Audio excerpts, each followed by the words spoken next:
Qizlar ko'pchilik qiziqayotgan, so'rayotgan choy haqida ma'lumot beraman. Bu qanaqa choy qizlar deysizlar? Bu choy Dynamic choyimiz, eng mashhur choyimiz. Ozishda birinchi o'rinda mana shu choy beriladi qizlar.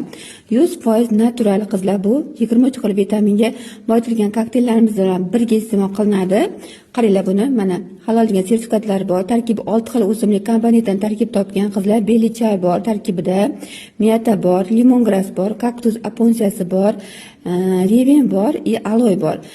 Bu dalvinasi baland yuradiganligi ham dalvinasi normada hisob berishga juda ham katta yordam beradi. Mana ko'rib turganingizdek halol degan sertifikatlari bor qizlar.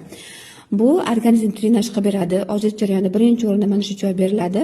Achchiq ob'yomdan ketkazib beradi, limfani tozalab beradi. Bir xilda bilsanglar, terisidan, tanasidan har xil noxush hidlar keladi. Ya'ni limfa ifloslanib ketganidan darak beradi. Bu imonni mana shu limfani tozalab beradi. Qonni yuvib beradi. Qizlar to'g'ri, qorin bel bo'ksa qismidan sezilarli darajada santimetrlarda qisqartirib beradi. Kerakli joylaringizni yog'laringizni eritib, suvlarni chiqarib tashlaydi. Tanadagi ortiqcha zaharli toksin suvlarni, polni ter emas yo'llarni chiqarib tashlaydi qizlar. Sizni ob'yomdan zo'r kichiktirib beradi. Ya'ni 90-60-90 qilib beradi. Mana shu choyimiz bitta korobkasi 10 kunga, mana bu 3 ta korobkasi 1 oyga yetadi qizlar.